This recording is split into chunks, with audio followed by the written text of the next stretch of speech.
could have never dreamed the life that I've lived, that this little girl who couldn't walk 1 block to school would become the world record holder in the marathon distance. Not once, not twice, but multiple times.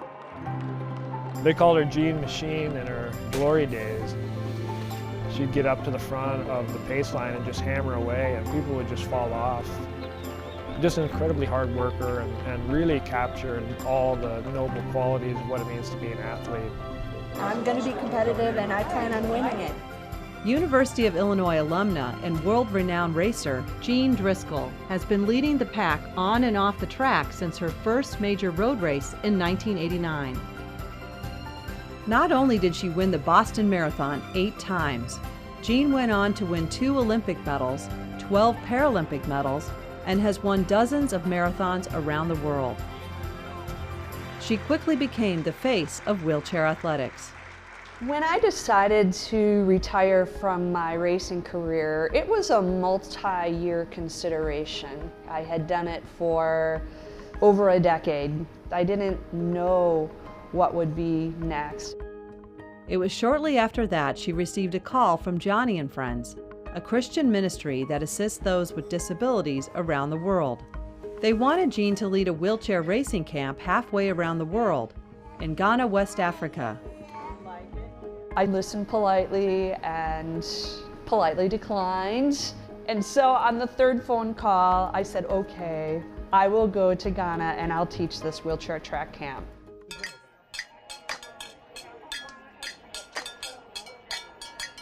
So in August of 2001, I joined a bunch of other volunteers who traveled to Ghana.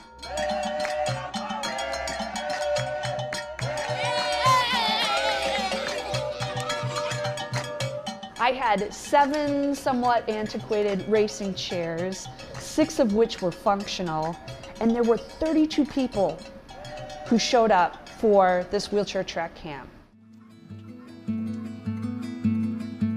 I knew that polio was still endemic, and I figured some of them would arrive at the track in wheelchairs, some would limp in, but what I was completely unprepared for were the people who had crawled to the track on their hands and knees. They were wearing sandals on their hands. I had no idea how people with disabilities are perceived in Ghana. I didn't know that they're believed to be cursed. I didn't know that people with disabilities are often locked away in a back room for the rest of their lives. My life was changed in that moment, and I decided that I wanted to help get people up off the ground, both literally and figuratively. And in 2002, I volunteered to do another wheelchair track camp. They didn't have to call me 3 times. I called them.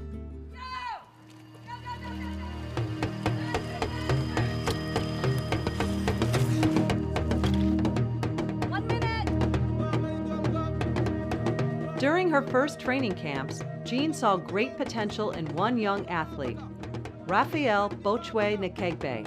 I met Jane in the way back 2001. In the first time that I get to see even racing chair in my life, first time I get to know something about wheelchair racing. And then right from that moment up to date, it has been a life-changing. Coming back from her trip, Jean wanted to go one step further. So she worked with several local Rotary clubs to bring a group of Ghanaian athletes to the University of Illinois. For most of them, it was the first time they had left their home country, something almost unheard of for a person with disabilities in Ghana. I couldn't believe what I was seeing then, because seeing a university have a structure in place for para-athletes, I was just telling myself, wow, this is something amazing.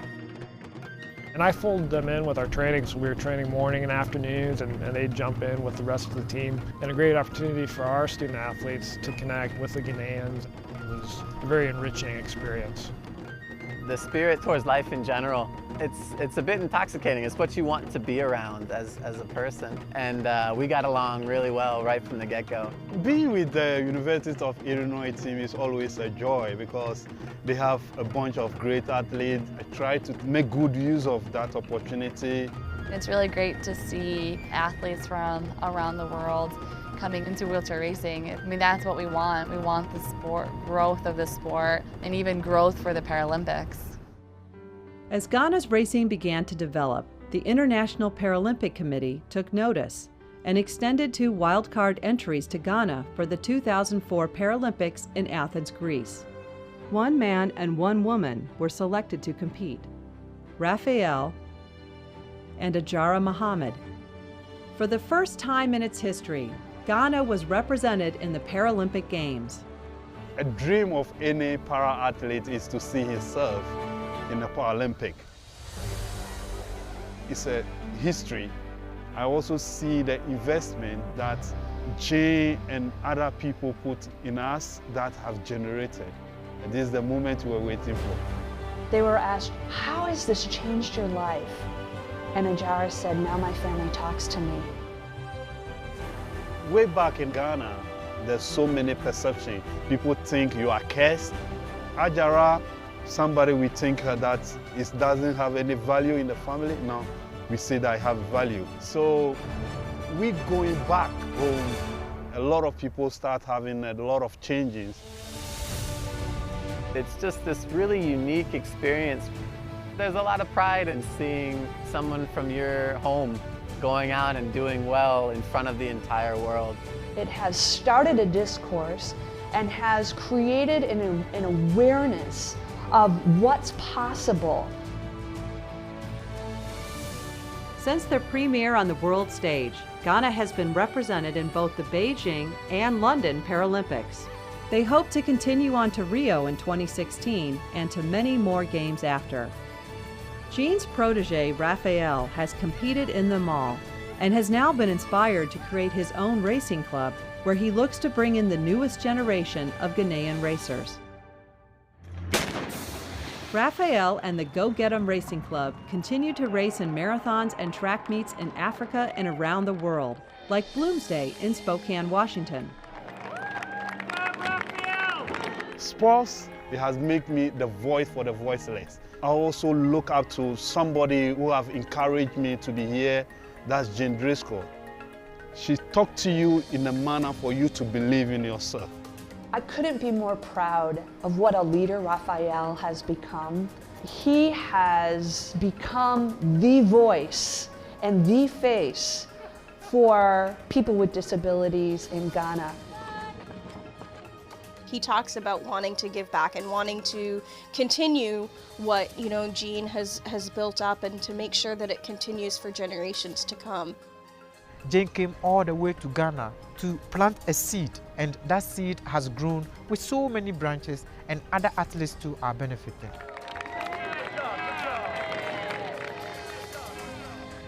Now an administrator at the University of Illinois, Jean and the Ghanaians still hold their special bond.